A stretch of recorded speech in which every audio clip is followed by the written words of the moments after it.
నమస్తే. నా పేరు Madhusudan Rao, agriculture consultant. Organic agriculture channel వీక్షిస్తున్న రైతు దేవుళ్ళందరికీ నా నమస్కారం.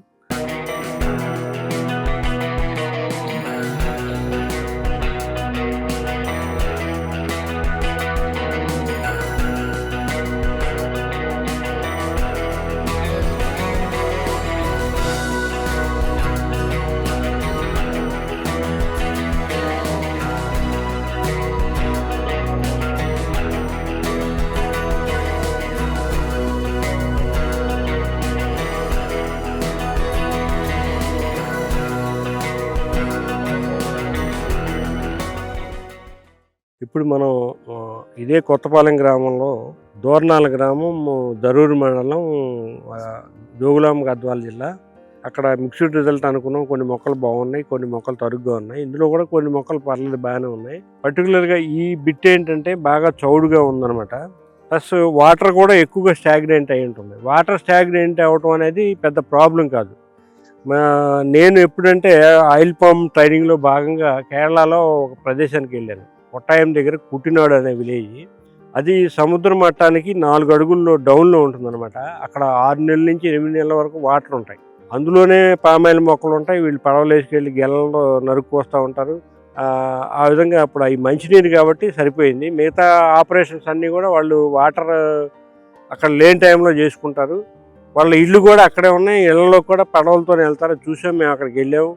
తర్వాత మేము అక్కడికి వెళ్ళిన టైంలో అక్కడ ఒక పామాయిల్ క్రషింగ్ మన డీజిల్ ఇంజిన్తో ఒక ఆయన తయారు చేసి అంటే రిఫైన్ కాకుండా పామాయిల్ తోటి వంటలు చేసి మాకు పెట్టారు. చాలా బాగా ఉన్నాయి, తినొచ్చాము. ప్లస్ తెలుసుకున్నాం సబ్జెక్ట్. నీటిలో కూడా ఇది బతకగలదని. కానీ ఇక్కడ ఉన్న పరిస్థితి ఏంటంటే చూడండి, అడుగున తెల్లగా కనిపిస్తున్నాయి. ఇదంతా చౌడు. అంటే మా ఉప్పు శాతం ఎక్కువ ఉందన్నమాట భూమిలో. మన టెక్నికల్ టర్మినాలజీ చెప్పాలంటే pH, సాయిల్ pH అనేది ఎక్కువగా ఉంది.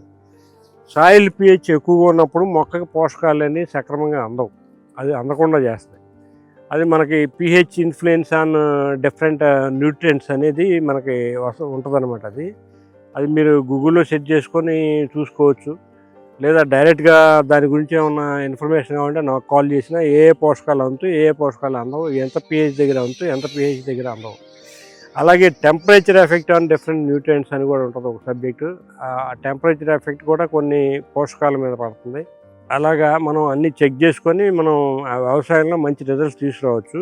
ఇప్పుడు ఇక్కడ చౌడు ఉంది కాబట్టి మెయిన్ మనం ఇక్కడ టార్గెట్ చేయాల్సింది ఏంటంటే ఈ చౌడుని ఎలా విడిచేయాలి అనేది చూసుకోవాలి.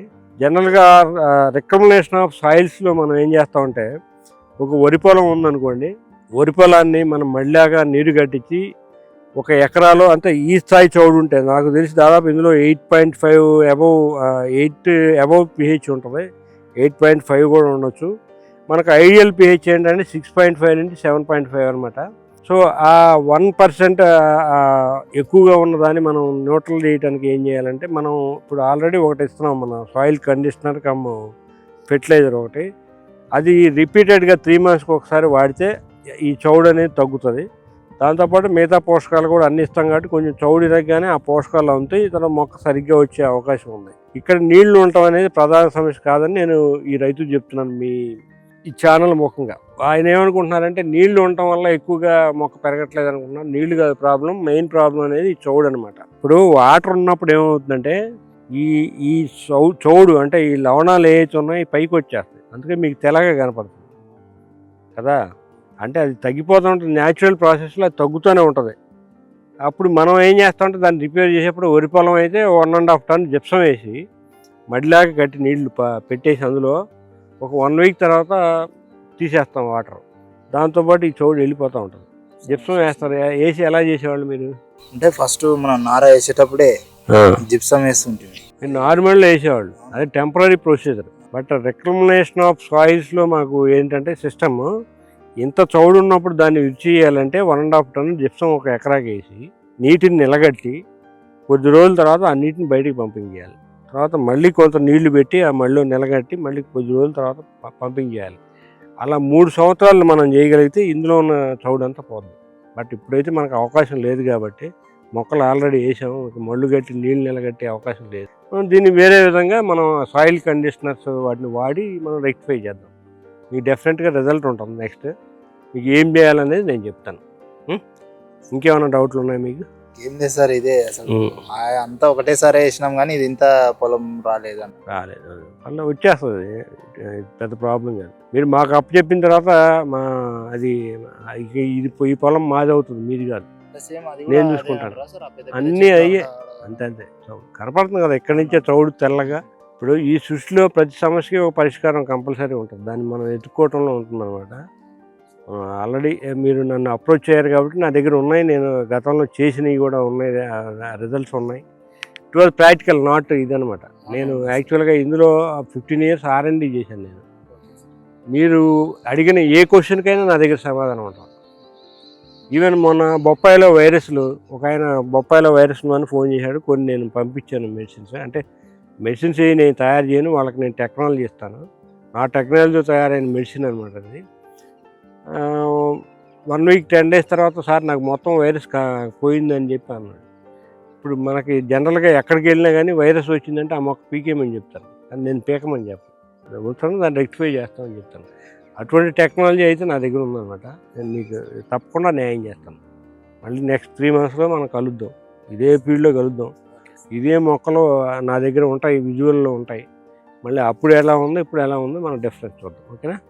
సరే, ఇప్పుడు ఇలాగే మనకి ఈ చౌడు అనే ప్రాబ్లం ఎక్కువగా ఉన్న మొక్కలు చాలా వరకు ఎదగట్లేదు. ఎందుకంటే చౌడు అనేది కొన్ని పోషకాలను మొక్కను అందకుండా చేస్తుంది. మనకు ఐడియల్ pH ఇందాక అనుకున్నాం 6.5 to 7.5 pH ఉంటే మీరు మొక్క నాటుకోవాలి. ఒకవేళ మొక్క నాటుకుంటే అప్పుడు సరిగ్గా రాకపోతే మమ్మల్ని సంప్రదించినట్లయితే మేము దాన్ని రెక్టిఫై చేసి మళ్ళీ మొక్క సరిగ్గా వచ్చేలాగా చేస్తాం. ఇంతకుముందు గతంలో చాలా ప్లాట్లు అలా చేయడం జరిగింది, అవన్నీ చక్కగా పెర్ఫామ్ చేస్తున్నాయి, ఇప్పుడు మంచి దిగుబడులు వస్తున్నాయి. సో ఇలాగ ఏమైనా ప్రాబ్లమ్స్ ఉంటే మీకు ఏ పంటలోనైనా ఏ భూమిలోనైనా ప్రాబ్లమ్స్ ఉంటే మీరు మమ్మల్ని సంప్రదించినట్లయితే మేము వాటిని రెక్టిఫై చేసి మీకు మంచి పంట ఇచ్చే విధంగా చేస్తాం, మేము కృషి చేస్తాము.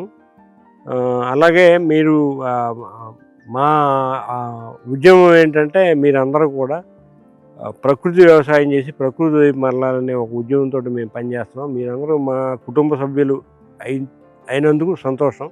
మీరు ఇంకెవరన్నా సమస్యలు ఉంటే మీరు నా నెంబర్కి కాల్ చేయొచ్చు.